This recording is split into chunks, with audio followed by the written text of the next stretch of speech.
Hello everyone, welcome to our channel. Myself Srishti Agarwal. तो हम देख रहे थे क्लास 6 के सब्जेक्ट साइंस विज्ञान के chapters full explanation with question answers. तो यहाँ पर हमने चैप्टर फर्स्ट का full explanation with question answers देखा था। सेकंड चैप्टर स्टार्ट करेंगे। सेकंड चैप्टर है आपका सजीव जगत में विविधता।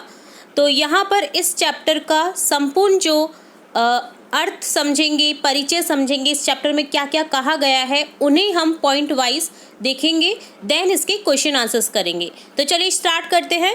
चैप्टर है जैसा कि आपको दिख रहा है अध्याय 2 सजीव जगत में विविधता। हिंदी मीडियम स्टूडेंट्स के लिए है, इसी तरह हम इंग्लिश मीडियम स्टूडेंट्स के लिए भी इस तरह के चैप्टर्स के वीडियो जल्द ही अपलोड करेंगे। तो जुड़े रहना है आपको हमारे चैनल के साथ।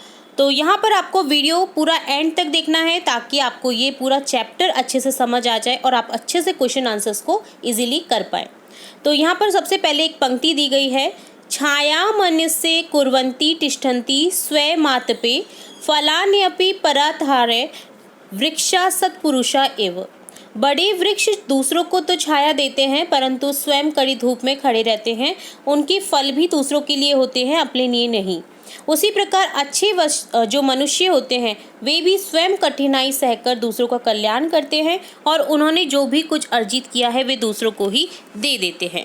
यहाँ पर आपको एक पिक्चर दिखाई दे रही है जिसमें नेचर वॉक से रिलेटेड एक चीज़ कही गई है, बातें बताई गई हैं। देखिए यहाँ पर टीचर्स हैं, स्टूडेंट्स हैं, एक बगीचा है जिसमें तरह तरह के पशु पक्षी दिखाई दे रहे हैं।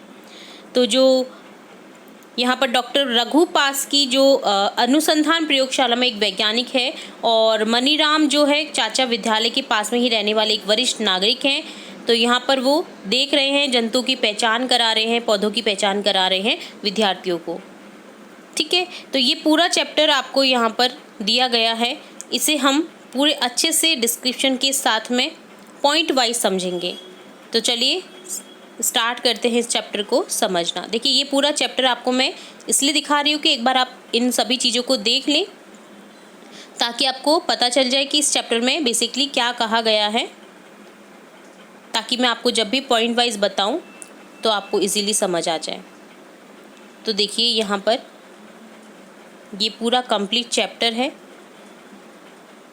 जिसमें दोनों वैज्ञानिकों से रिलेट भी बातें बताई गई हैं। तो देखिए इस चैप्टर में हम पढ़ने वाले हैं परिचय, पौधों में विविधता, पशुओं में विविधता, जैव विविधता, पौधों को समूहबद्ध कैसे करें, जानवरों को समूहबद्ध कैसे करें, विभिन्न परिवेश में पौधे और जानवर कैसे रहते हैं और अनुकूलन, प्राकृतिक वास और जैव विविधता की सुरक्षा। सबसे पहले इस चैप्टर से रिलेटेड परिचय देखते हैं। प्रकृति की सैर एक रोमांचक और शैक्षिक अनुभव है जहाँ छात्रों को अपने प्राकृतिक वातावरण में पौधों और जानवरों की सुंदरता और विविधता का पता लगाने और निरीक्षण करने का मौका मिलता है।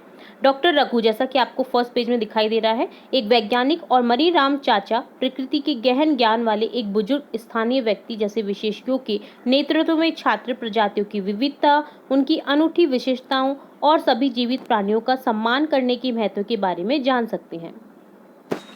यह गतिविधि जिज्ञासा को प्रोत्साहित करती है। आपकी जो बुक है उसका नाम ही जिज्ञासा है, तो यहाँ पर जिज्ञासा की तो बात होगी ही। तो देखिए ये प्रोत्साहित करती है कि छात्रों को उनके आसपास की प्राकृतिक दुनिया के साथ गहरा संबंध विकसित करने में मदद करे। यहाँ पर आपको देखिए ब्यूटीफुल सी एक सीनरी दिखाई दे रही है। यहाँ पर नदी है, तालाब है, घर हैं, पशु पक्षी दिखाई दे रहे हैं, पेड़ पौधे दिखाई दे रहे हैं, तरह तरह के फूल दिखाई दे रहे हैं रंग बिरंगी। तो यहाँ पर देखिए विविधता दिखाई दे रही है प्रकृति में। विविधता का अर्थ है किसी विशेष क्षेत्र में रहने वाले जीवों में पाई जाने वाली विविधता और भिन्नता। आपने देखा पानी में तैरने वाले पशु अलग होते हैं, जल पे रहने जो थल में रहने वाले हैं वो अलग होते हैं, मरुस्थल में रहने वाले वो अलग होते हैं। तो सबकी अपनी विविधता है। जब हम अपने आसपास के पौधों और जानवरों में विविधता के बारे में बातें करते हैं तो हम ये देख रहे होते हैं कि किसी विशिष्ट स्थान पर कितने विभिन्न प्रकार के पौधे और जानवर रहते हैं और वे एक दूसरे से किस प्रकार भिन्न हैं। जैसे पौधों में विविधता, सबसे पहले हम देखेंगे कि पौधों में किस तरह की विविधता पाई जाती है। तो पौधे कई मायनों में एक दूसरे से बहुत अलग होते हैं, जैसे कि आकार, आकृति, उनके बढ़ने का तरीका। आपने देखा जो ठंड वाली जगह है वहाँ पर नुकीले पौधे रहते हैं, जबकि रेगिस्तान, मरुस्थल की और पौधे अलग रहते हैं, कांटेदार होते हैं वहाँ पर। इसी तरह से बड़े बड़े वृक्ष होते हैं वो अलग तरह के दिखाई देते हैं। तो यहाँ कुछ तरीके दिए गए हैं जिनसे पौधे अलग हो सकते हैं, जैसे पौधे की ऊंचाई सटीक रूप से मापना। देखिए एक छोटा पौधा होता है, देन बड़ा। तो लंबा कुछ पौधे जैसे आम के पेड़ बहुत ऊंचे होते हैं, इनका तना मजबूत और मोटा होता है।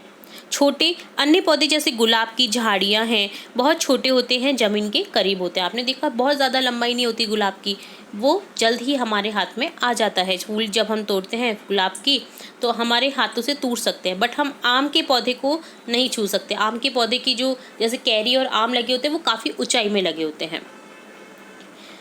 इस पौधे का तना कैसा दिखता है, देखिए आपको यहाँ पर एक पौधा दिखाई दे रहा है, ये है बांस के पौधे का तना। तो देखिए कैसा दिख रहा है, ये पर्व और पर्व संधि यहाँ पर इसे नामांकित भी किया गया है ताकि आपको अच्छे से समझ आ जाए कि इस पौधे के क्या क्या पार्ट्स रहते हैं। तो ये है तना बांस के पौधे का। अलग अलग पौधों में अलग अलग तने होते हैं, जैसे कठोर बरगद के पेड़ जैसे पौधों के तने कठोर लकड़ी जैसे होते हैं जो मजबूत सहारा प्रदान करते हैं। नरम जैसे पुदीने जैसे छोटे पौधे की देखिए नरम होते हैं, जैसे मेथी, पुदीना, पालक, इनके जो तने होते हैं ना वो नरम होते हैं, हरे होते हैं, जो लचीले होते हैं तथा लकड़ी के तनों की तरह मजबूत नहीं होते। तो ये थी तनों की बात। अब जैसे पत्तियों की कुछ सामान्य आकार जो आप विभिन्न पौधों में देख सकते हैं, जैसे गुड़हल की पत्ती का अलग होगा शेप, नीम की पत्ती का अलग होगा, अशोक की पत्ती अलग होगी, आम की पत्ती अलग होगी, पीपल, बेर, बरगद, इन सभी की पत्तियां अलग अलग शेप में होती हैं। ठीक है, तो ये देखिए आकार में भिन्न होती है, जैसे पत्तियां विभिन्न आकार की होती है। उदाहरण के लिए केल के पत्ते चौड़े, केले के जो पत्ते देखे आपने वो चौड़े होते हैं, बड़े होते हैं, जिसमें पौधों को अधिक सूर्य का प्रकाश ग्रहण करने में मदद मिलती है। पत्तियों के तने पर अलग अलग पैटर्न में इन्हें व्यवस्थित किया जा सकता है। जैसे उदाहरण के लिए नीम की पत्तियां शाखा पर एक दूसरे के विपरीत उगती हैं। देखिए आपने देखा नीम की पौधे की पत्ती वो एक दूसरे के विपरीत उगती है। ठीक है, जैसे बील पत्र है तो उसमें एक साथ 3 उगती हैं, तो नीम के पौधे में क्या होता है, विपरीत दिशा में होती हैं। ठीक है, इसी तरह से यहाँ पर देखिए हमने डिफ्रेंशिएशन देखा पत्तियों के आधार पर। अगला है फूलों में विभिन्न रंग। देखिए अलग अलग तरह के अलग अलग कलर के फूल होते हैं। हिबिस्कस का अलग होगा, गुलाब का अलग होगा, गेंदा का अलग होगा, गुलबहार का अलग होगा। ठीक है, तो यहाँ पर अलग अलग पौधे अलग अलग कलर में होते हैं, तो रंगों से भिन्नता हमें पता चलती है। जैसे फूलों के विभिन्न रंग होते हैं। गुड़हल के फूल का चमकीला लाल रंग जो परागणकों को आकर्षित करता है। गंध कुछ फूलों जैसे चमेली में तीव्र सुगंध गंध होती है, अच्छी लगने वाली गंध होती है, जो परागण के लिए कीटों को आकर्षित करने में मदद करती है। तो ये रही फूलों की बात। ठीक है, अब देखिए पशुओं में भी विविधता होती है। ये तो था जैव विविधता, जैसे जो पेड़ पौधों में विविधता थी वो हमने देखा। अब देखेंगे हम पशुओं में विविधता किस तरह से होती है। जानवरों में भी बहुत विविधता होती है। वे अपने आकार, आकृति और चलने के तरीके में भिन्न हो सकते हैं। यहाँ कुछ तरीके दिए गए हैं जिससे जानवर भिन्न हो सकते हैं। जैसे जानवर आमतौर पर कहाँ रहते हैं, यह उस आवास या पर्यावरण का वर्णन करता है जहाँ पशु रहता है। कुछ जानवर जमीन पर रहते हैं जैसे जंगलों, खेतों में, अन्य पानी में रहते हैं जैसे नदियों और तालाब में। कुछ जानवर तो हवा में भी रहते हैं जैसे पक्षी जो पेड़ों पर घोंसला बनाते हैं। तो इस जानवर को स्वस्थ रहने के लिए किस प्रकार के भोजन की आवश्यकता होती है, तो इससे पता चलता है कि पशु किस प्रकार का भोजन खाते हैं। अगर हम ये क्वेश्चन करें तो विभिन्न जानवरों को अलग अलग आहार होता है। अलग अलग जानवर सेम भोजन नहीं करते हैं। कुछ जानवर घास या पत्ते जैसे पौधे खाते हैं जबकि अन्य मांस या कीड़े खाते हैं। ऐसे भी जानवर हैं जो पौधे और मांस दोनों का मिश्रण खाते हैं। अब हमारे दिमाग में आता है कि ये जानवर चलता कैसे होगा। तो देखिए बिल्लियाँ और कुत्ते जैसे जानवर चलने के लिए अपने पैरों का उपयोग करते हैं। चील, गौरैया जैसे पक्षी उड़ने के लिए पंखों का उपयोग करते हैं। गोल्डफिश, शार्क जैसी मछलियाँ तैरने के लिए अपने पंखों का उपयोग करती हैं। सांप, छिपकली जैसे सरीसृप अपने शरीर की मांसपेशियों का उपयोग करके रेंगते हैं। ठीक है, तो ये हुई आपकी विविधता पशुओं में। ठीक है, अब देखिए नेक्स्ट देखेंगे पॉइंट हमारा जैव विविधता। जैव विविधता का तात्पर्य किसी विशेष क्षेत्र या वातावरण में पाए जाने वाले विभिन्न पौधे, जानवर और अन्य जीवित जीवों की विविधता से। उदाहरण के लिए पेड़ कुछ पक्षियों और जानवरों को भोजन आश्रय प्रदान करते हैं जबकि जानवर फलों को खाकर बीज फैलाने में सहायता करते हैं इत्यादि। पौधे और जानवरों को सूचीबद्ध कैसे करें, समूहबद्ध कैसे करें, तो क्या आप पौधे या जानवरों का ऐसा समूह ढूंढ सकते हैं जिसमें कुछ समानता है। उदाहरण के लिए क्या उनमें से किसी का रंग, आकार या आकार समान है। पौधे और जानवरों को समूहीकृत करने से उनकी विशाल विविधता का अध्ययन और समझ सरल हो जाती है, जिससे उन्हें पहचानना, तुलना करना, वर्गीकृत करना आसान हो जाता है। ये विकासवादी संबंधों और पारिस्थितिक भूमिकाओं को नव समझने में मदद करता है। आपने देखा रेगिस्तान में रहने वाला जो ऊँट है वो अलग रहेगा, जबकि लद्दाख के मरुस्थल में ऊँट 2 कुबड़ वाला होता है, क्योंकि उधर पानी की ज़रूरत उसे ज़्यादा पड़ती है, स्टोर करने की ज़रूरत ज़्यादा पड़ती है, ठंड पड़ती है, पानी नहीं मिलता है तो 2 कुबड़ होती है वहाँ पर। इसी तरह से जो बर्फीले क्षेत्रों में पाई जाने वाली भेड़ होती है उसके फर बहुत ज़्यादा गहरे होते हैं, लंबाई वाले होते हैं, जबकि भेड़ बकरी जो यहाँ पर पाई जाती हैं आमतौर पर मैदानी क्षेत्रों में, उनके इतने फर नहीं होते हैं। तो इस तरह से आप अलग अलग देख सकते हैं। पौधों को समूहबद्ध कैसे करें? तो पौधों को समूहीकृत करने के लिए विशेषताओं और सामान्य विशेषताओं के आधार पर उन्हें वर्गीकृत करने में मदद मिलती है। जैसे देखिए ऊंचाई के आधार पर हम वर्गीकृत कर सकते हैं। देखिए झाड़ का अलग रहेगा, हर्ब का अलग रहेगा, क्रीपर्स का अलग रहेगा, ट्री का अलग रहेगा, ठीक है, और जो बेल होती है उसका अलग रहेगा। पेड़ ऐसे पौधे होते हैं जो बहुत ऊंचे होते हैं, उनके तने सख्त, मोटी और लकड़ी जैसे होते हैं। ट्री, ठीक है, उनकी शाखाएं आमतौर पर तने पर ऊपर की ओर जमीन से दूर शुरू होती हैं। पेड़ का एक उदाहरण जैसे आम का पेड़। झाड़ियाँ ऐसे पौधे होते हैं, पेड़ों जितने लंबे नहीं होते, इनमें कई भूरे रंग के लकड़ी के तने होते हैं जो जमीन के करीब शाखाएं बनाना शुरू करते हैं। ये तने सख्त होते हैं लेकिन पेड़ों के तनों जितने मोटे नहीं होते हैं। झाड़ी का एक उदाहरण जैसे गुलाब का पौधा, वो झाड़ी में ही आता है। जड़ी बूटियां, हर्ब्स जैसे आमतौर पर छोटे पौधे होते हैं जिनके तने नरम और हरे होते हैं, जैसे कि पालक, मेथी, या आप देख लीजिए धनिया देख लीजिए, ये हर्ब्स में माना जाता है। तो देखिए उनके पत्तियों के साथ में तने भी हरे ही होते हैं, ठीक है। जड़ी बूटी का एक उदाहरण जैसे टमाटर का पौधा भी है। आपने टमाटर का पौधा देखा, वो भी एक जड़ी बूटी का उदाहरण है, उसके भी नरम और हरे होते हैं तने। चढ़ने वाले पौधे कमजोर तने वाले पौधे होते हैं जिन्हें चढ़ने और बढ़ने के लिए सहायता की जरूरत पड़ती है। जैसे लता वाले पौधे जमीन पर रेंग कर बढ़ने वाले पौधे होते हैं, जैसे आपका मनी प्लांट ले लीजिए, सबसे बेस्ट एग्जाम्पल। चढ़ने वाला पौधा होता है, उसका तना देखिए कितना लचीला सा होता है, वो कहीं भी दिशा को मोड़ सकता है, ठीक है।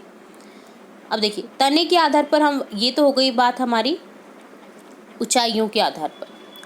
अब है तने के आधार पर। देखिए एक पौधे का तना तो थोड़ा पतला होता है, एक पौधे का होता है मोटा। कठोर तना होता है, कुछ पौधों में तना कठोर होता है, सख्त होता है, पेड़ों और झाड़ियों में पाया जाता है।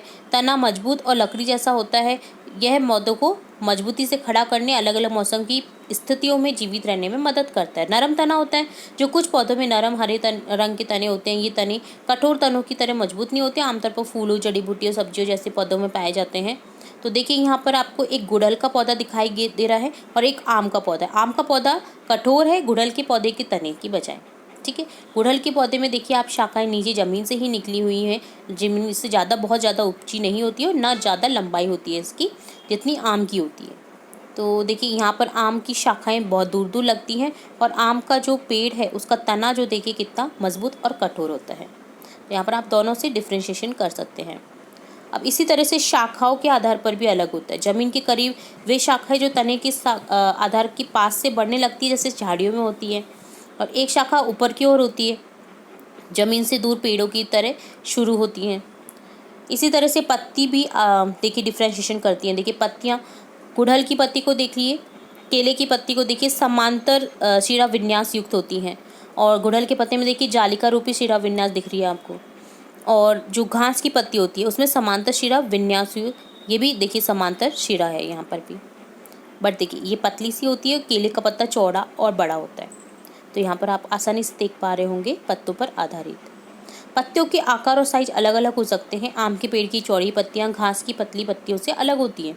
पत्तियों में शिराएं होती हैं, सहारा देती हैं और पानी और पोषक तत्वों का परिवहन करती हैं। इन शिराओं के पैटर्न को शिरा विन्यास कहा जाता है। जालीदार शिरा विन्यास होता है, शिराएं एक नेटवर्क बनाती है जो गुड़हल और पीपल जैसे द्विबीजपत्री पौधों में आम है। और एक होता है समांतर शिरा विन्यास, शिराएं एक दूसरे के समांतर चलती है जो घास और गेहूं जैसे एक बीजपत्री पौधों में आम है। इसी तरह से देखिए मूल पर आधारित, जड़ों से आधारित होता है डिफ्रेंशिएशन। देखिए सरसों के पौधे में मूसला जड़ तंत्र होता है। मूसला यानी देखिए आपको बहुत ज़्यादा जाल नहीं दिखाई दे रहा होगा, एक एक जो जड़ है वो अलग निकल रही है। सरसों का पौधा है, जबकि घास के पौधे में देखिए सामान्य घास के पौधे में इस तरह से जखड़ा रेशेदार जड़ तंत्र होता है।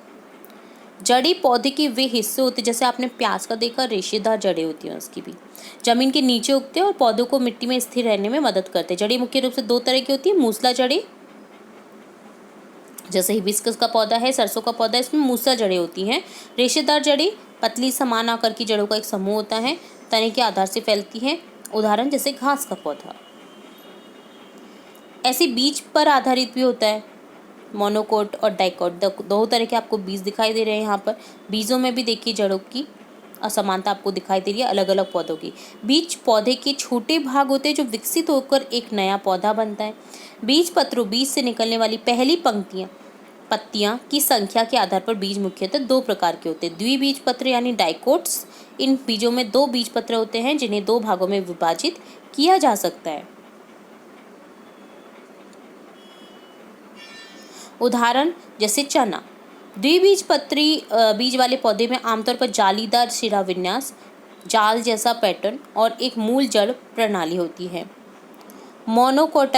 मोनोकोटाइलडोन, मोनोकोट, इन बीजों में एक एकल पतला और बीज पत्र होता है। मोनोकोट बीज का एक उदाहरण मक्का, मकई है। मोनोकोट बीज वाले पौधे में आमतौर पर समांतर शिरा विन्यास, पत्तियों पर समांतर चलने वाली नसें और एक रेशेदार जड़ प्रणाली होती है। अब देखिए जानवरों को समूहबद्ध कैसे करें कि ये इस समूह में आएंगे, ये इस समूह में आएंगे, ये जल में रहने वाले थल में। तो पशुओं को समूहबद्ध करने से उनके व्यवहार, विशेषताओं और साझी विशेषताओं का अध्ययन करने में हमें मदद मिलती है। तो देखिए आंदोलन के आधार पर उड़ने वाले वे जानवर जो हवा में उड़ने के लिए पंखों का उपयोग करते हैं जैसे पक्षी। दौड़ना चलना, वे जानवर जो जमीन पर दौड़ने चलने के लिए पैरों का उपयोग करते हैं जैसे कुत्ते और घोड़े। रेंगने वाले जानवर शरीर के बल पर रेंग कर चलते हैं जैसे सांप। उछलना कूदना, वे जानवर जो अपने पैरों का उपयोग करके उछलते या कूदते हैं जैसे मेंढक और खरगोश। तो ये श्रेणियां हमें जानवरों की गति और उनके चलने के लिए उपयोग किए जाने वाले शरीर के अंगों के आधार पर उन्हें समझने और व्यवस्थित करने में मदद करती है। अब देखिए विभिन्न परिवेश में पौधे और जानवर पाए जाते हैं। आपने देखा, जैसे मैंने एग्जाम्पल पहले भी आपको दिया गया है और आपके चैप्टर में भी दिया गया है कि अनुकूलन वे विशेष विशेषताएं या व्यवहार है जो पौधों और जानवरों को उनके वातावरण में जीवित रहने में मदद करते हैं। रेगिस्तान में जैसे मोटे और मांसल तने वाले कैक्टस पौधे जो गर्म शुष्क परिस्थितियों में जीवित रहने के लिए पानी का भंडारण करते हैं। पशु लंबे पैर, चौड़े खुर होते हैं। अपनी कुबड़ में भोजन संग्रहित करने की क्षमता वाले ऊंट रेत पर चलने तथा कई दिनों तक बिना पानी के जीवित रखने में सहायता रहते हैं। ऊंट में भी दो तरह से होते हैं। लद्दाख में ऊंट अलग तरह की दो कुबड़ वाला पाया जाता है और रेगिस्तान आमतौर पर मरुस्थल पर एक कुबड़ वाला ऊंट पाया जाता है। इसी तरह से पहाड़ों पर देखिए पौधे, देवदार के पेड़ जिनका आकार शंक्वाकार होता है, ऊपर से नुकीला होता है, जिसकी शाखाएं झुकी होती हैं, जो बर्फ को आसानी से फिसलने देती हैं, जिससे इन्हें ठंड बर्फीले क्षेत्रों में जीवित रहने में मदद मिलती है। पशु पहाड़िया बकरियां ठंडे और चट्टानी इलाकों की अनुकूलित होती हैं, जिससे वे खड़ी ढलानों पर आसानी से चल सकती हैं। महासागर में देखिए कौन से पौधे होते हैं? पौधे, समुद्री शैवाल और अन्य समुद्री पौधे जो पानी के नीचे पनपते हैं। सुव्यवस्थित शरीर और पंखों वाली मछलियां जो उन्हें पानी में आसानी से चलने में मदद करती हैं। जंगल में देखिए डिवाइड करेंगे पौधे और पशु, तो पौधे आ जाएंगे जैसे बांस जैसे विभिन्न पेड़ जो ऊंचे होते हैं और कई जानवरों को आश्रय प्रदान करते हैं। पशु, शेर जो घने जंगलों में रहते हैं और शिकार करते हैं। अब यहाँ पर एक प्रकार का फल की बात की गई है। आपने पौधे जो पेड़ है वो देखा होगा, आपके चैप्टर में दिया गया है। ये आपको मैं क्लोज से इस फ्लावर का जो फल होता है उसका पिक्चर दिखा रही हूँ। तो रोडोड्रेडोन इसका नाम है। ऐसे पौधे हैं जो खूबसूरत चमकीले फूल पैदा करते हैं। वे अलग अलग क्षेत्रों में पाए जाते हैं। जहाँ वे उगते हैं इसके आधार पर अलग अलग दिख सकते हैं। जैसे उदाहरण के लिए नीलगिरी के शोला जंगलों में रोडोडेंड्रोन छोटे होते हैं, उनकी पत्तियां भी छोटी होती हैं, जिससे उन्हें पहाड़ों की चोटियों पर तेज हवाओं में बचने में मदद मिलती है। इसके विपरीत सिक्किम के पहाड़ों में रोडोडेंड्रोन लंबे होते हैं। ये अंतर पौधे को विशेष क्षेत्र की विशिष्ट परिस्थितियों में अनुकूल होने में मदद करती है। अब देखिए अनुकूलन विशेष विशेषताएं या व्यवहार हैं जो पौधों और जानवरों को उनके विशेष परिवेश में जीवित रहने में मदद करती हैं। ठीक है, तो जैसे इन अनुकूलन के कारण उनके लिए भोजन ढूंढना, सुरक्षित रहना और अपने वातावरण में रहना आसान हो जाता है। जैसे ऊँटों के पैर खूब लंबे होते हैं जो वसा जमा करते हैं, गर्म रेगिस्तान में जीवित रहने में मदद करते हैं। मछलियों में पंख और गलफड़े होते हैं जो उन्हें पानी के भीतर तैरने और सांस लेने में सहायता करते हैं। कैक्टस में जल संचयन के लिए मोटे तने होते हैं तथा रेगिस्तान में जल की हानि को कम करने के लिए पत्तियों के स्थान पर कांटे होते हैं। आपने देखा होगा वहाँ पर जो भी पौधे हैं सब में कांटे हैं क्योंकि वो जल की हानि को कम करते हैं, जैसे खेजड़ी का वृक्ष। ठीक है, अनुकूलन प्रकृति का तरीका है जो सुनिश्चित करता है प्रत्येक जीवित प्राणी को सब कुछ मिले जो उसे अपने निवास स्थान पर रहने के लिए आवश्यक है। इसी तरह से ढल जाते हैं पशु, पक्षी, पेड़, पौधे। निवास की बात करें तो आवास वह प्राकृतिक वातावरण है जहाँ कोई पौधा या प्राणी रहता है तथा जीवित रहने के लिए आवश्यक परिस्थितियाँ प्रदान करता है, जैसे भोजन, पानी, आश्रय और स्थान। वो होता है निवास। विभिन्न पौधे, जानवर अपनी आवश्यकताओं के अनुरूप विशिष्ट आवासों में रहने के लिए अनुकूलित होते हैं। आवास होते हैं जैसे देखिए स्थलीय भूमि आधारित आवास, वन हो गया उसमें, जैसे बाघ, बंदर जैसी प्रजातियाँ, उष्णकटिबंधीय वर्षावन शामिल हैं। रेगिस्तान हो गया जिसमें विरल वनस्पति, विशिष्ट जानवरों वाले शुष्क क्षेत्र होते हैं। उदाहरण में कैक्टी, ऊंट शामिल हैं जो पानी को संरक्षित करने, उच्च तापमान को सहने के लिए अनुकूलित होते हैं। घास के मैदान, घास और कुछ पेड़ों वाले खुले जो क्षेत्र होते हैं, जैसे उनमें जेब्रा पाया जाता है, शेर, घास शामिल है जो कम पानी में भी जीवित रह सकते हैं। इसी तरह से जलीय आवास होता है, मीठे पानी के आवास होते हैं, इसमें नदियाँ, झीलें, तालाब शामिल हैं। उदाहरणों में ट्राउट जैसी मछलियाँ, मेंढक, जल लिली जैसे जलीय पौधे शामिल हैं। समुद्री आवास होता है, इसमें महासागर, समुद्र शामिल है, इसमें व्हेल, शार्क, प्रवाल भित्तियाँ और समुद्री शैवाल शामिल हैं। इसी तरह से उभयचर आवास होता है पक्षियों के लिए, जैसे वे जानवर जो जमीन और पानी दोनों पर रह सकते हैं। उदाहरण के लिए मेंढक, सैलामेंडर, टोड जो दोनों वातावरण के लिए अनुकूलित होते हैं। पक्षी पेड़ों पर घोंसला बनाते हैं, वो उभयचर आवास होता है। तो जैव विविधता की सुरक्षा के लिए, तो ये पूरा डिस्क्रिप्शन था इस चैप्टर का कि हमने क्या क्या देखा इस चैप्टर के अनुरूप। अब देखिए, जैव विविधता की सुरक्षा करना हमारा दायित्व है, तो कैसे करें। जैव विविधता की रक्षा के लिए हमें अपने पर्यावरण का ध्यान रखना होगा। इससे हमारे आसपास के वातावरण को प्रदूषित न करना, प्राकृतिक आवासों का संरक्षण करना और संसाधनों का स्थायी उपयोग करना शामिल है। जैव विविधता की रक्षा करके हम यह सुनिश्चित करेंगे कि सभी जीवित चीजें पनप सकें। उदाहरण, पेड़ लगाना, प्लास्टिक का उपयोग कम करना, वन्य जीव संरक्षण परियोजनाओं का समर्थन करना। अब देखिए, यहाँ पर प्रमुख शब्द यूज किए गए हैं इस चैप्टर में, जो से हमने समझने की कोशिश की है ऊपर।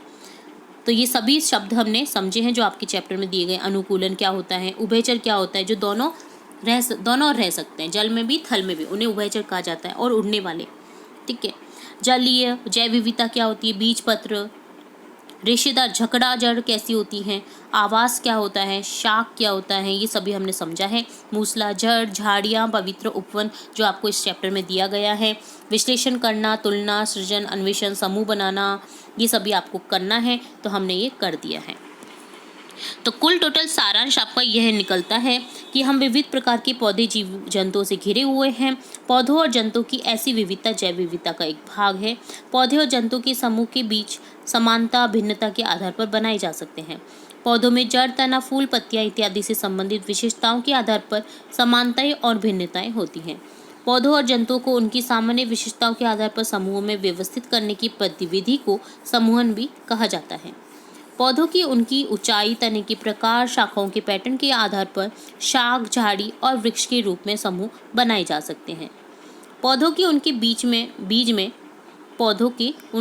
में बीज पत्रों की संख्या के आधार पर द्विबीजपत्री, एक बीजपत्री पौधों के रूप में समूह बनाए जा सकते हैं। तो ये सभी हमने चीज़ें ऊपर डिस्क्रिप्शन में देखी हैं, जहाँ हमने समझने की कोशिश की है। तो ये था पूरा इस चैप्टर का परिचय। आई होप सो आपको पूरा परिचय अच्छे से समझ आया होगा। फिर भी अगर कोई डाउट रहता है तो आप कमेंट बॉक्स में कमेंट करके पूछ सकते हैं।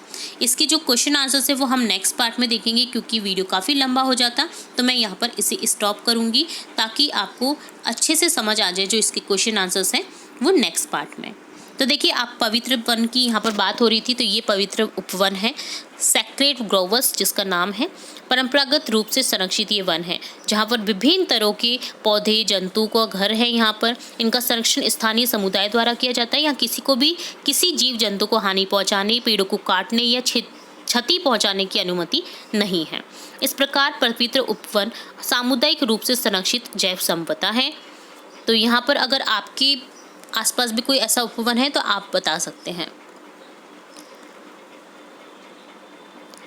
तो बहुत ही अच्छा एक ये चैप्टर है। देखिए, यहाँ पर वैज्ञानिक की बात करें तो सालिम अली, जिसका नाम आपने सुना होगा, जो पक्षियों में विविधता का अवलोकन करने के लिए पूरे भारत की यात्रा की थी, उन्होंने सभी पक्षियों की एक सूची तैयार की, उनके यात्रा मार्गों और आवासों को भी प्रलेखित किया कि उनका ये यात्रा मार्ग होता है इन पक्षियों का और ये आवास होता है। उन्होंने पक्षियों की अत्यधिक विविधता वाले क्षेत्रों को अंकित किया और उन क्षेत्रों के संरक्षण के उपाय किए, जैसे केवलादेव राष्ट्रीय उद्यान, भरतपुर राजस्थान और रंगनाथिट्टू पक्षी अभयारण्य मंड्या कर्नाटक ऐसे संरक्षित क्षेत्रों के उदाहरण हैं।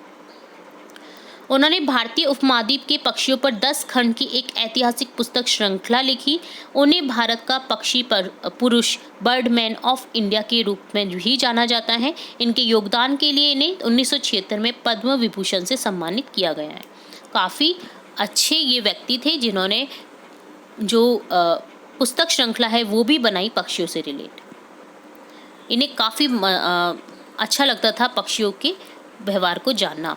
देखिए, अब बात हमने की थी एक जो नाम आया था, आपने देखा रोडोडेंड्रॉन, तो इसको हिंदी में कहा जाता है बुरांस। ये आपको पेड़ दिखाई दे रहा है, ये उसी का एग्जाम्पल है।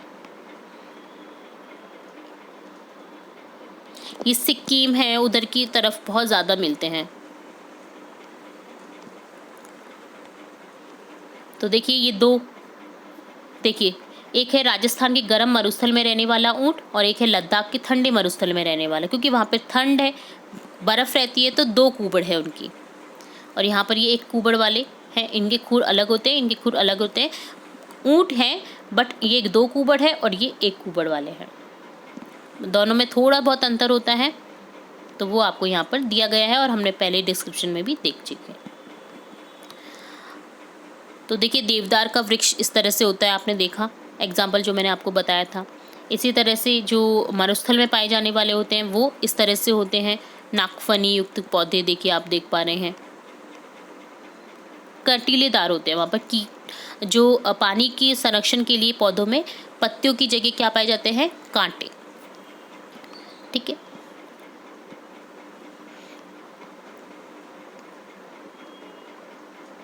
यहाँ पर एक आंदोलन की भी बात की गई है, आंदोलन किया गया था जिसकी। और यहाँ पर एक और वैज्ञानिक से परिचय करवा देती हूँ मैं, जो कि हैं जानकी अम्माल, जिनका बर्थ टाइम है 1897 टू 1984। एक भारतीय वनस्पति शास्त्री थी वे, जो पर्यावरण संबंधी कार्यों के प्रति समर्पित थी। उन्होंने भारत के पौधों की समृद्ध, देखिए इन्होंने जो सालिम अली थे उन्होंने पक्षियों के बारे में किया था, इन्होंने पौधों के बारे में किया था।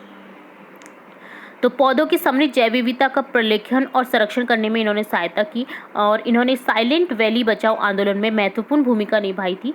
भारतीय वनस्पति सर्वेक्षण प्रमुख रूप में उन्होंने भारत में पौधों की विविधता का प्रलेखीकरण करने के लिए कार्यक्रमों की शुरुआत की थी। तो देखिए, साइलेंट वैली आंदोलन क्या है ये भी आप देख लें। ये केरल में पालक्काड जनपद की एक जंगल की वास्तविक कहानी है। यह अछूते सुंदर आर्द्र सदाबहार जंगल और उसकी समृद्ध जैव विविधता को संरक्षित करने के विषय में है। प्रसिद्ध साइलेंट वैली को उन आम जनों द्वारा चलाए गए एक अद्वितीय आंदोलन द्वारा बचाया गया था जो जंगल के आसपास भी नहीं रहते थे। यह संघर्ष कुंटीपुड़ा नदी के समीप एक जल विद्युत बांध के प्रस्ताव के विरुद्ध 10 वर्षों तक जारी रहा। यहाँ बांध बनाने का एक प्रोसेस चालू हो रहा था, जिसके विरुद्ध में यहाँ पर साइलेंट वैली बचाओ आंदोलन किया गया था, जो कि एक जंगल को बचाने का था। कितना बड़ा काम होता है जब आप पेड़ पौधों को बचाने के लिए इस तरह के आंदोलन करें। उस समय लोगों ने व्यापक जागरूकता कार्यक्रम, संपादक को पत्र, समाचार पत्रों में लेख, सेमिनार, अंत में न्यायालय में याचिकाएं और अपील सहित सभी संभव उपलब्ध साधनों का उपयोग किया। इस प्रकार यह आंदोलन साइलेंट वैली को बचाने में सफल भी रहा। इस तरह से आप देख सकते हैं, जब भी आप केरल का भ्रमण करें तो वहाँ पर जो साइलेंट वैली है उसे जरूर से एक बार चेकआउट करें। तो देखिए, यहाँ पर इस तरह से कंप्लीट होता है चैप्टर जिसमें हमने तरह तरह की विविधता देखी, पेड़ पौधे, जीव जंतु, जैव विविधता के तौर पर। बहुत ही इंटरेस्टिंग चैप्टर था जिसे हमने समझने की कोशिश की है। होप सो आपको भी समझ आया होगा। फिर भी अगर कोई डाउट रहता है तो आप कमेंट बॉक्स में कमेंट करके पूछ सकते हैं। तो ये था आपका चैप्टर 2 सजीव जगत में विविधता। अब देखेंगे हम नेक्स्ट पार्ट में इसके सभी क्वेश्चन आंसर्स स्टार्टिंग से लेकर एंड तक। तो फिर मिलेंगे नए वीडियो के साथ, तब तक के लिए धन्यवाद।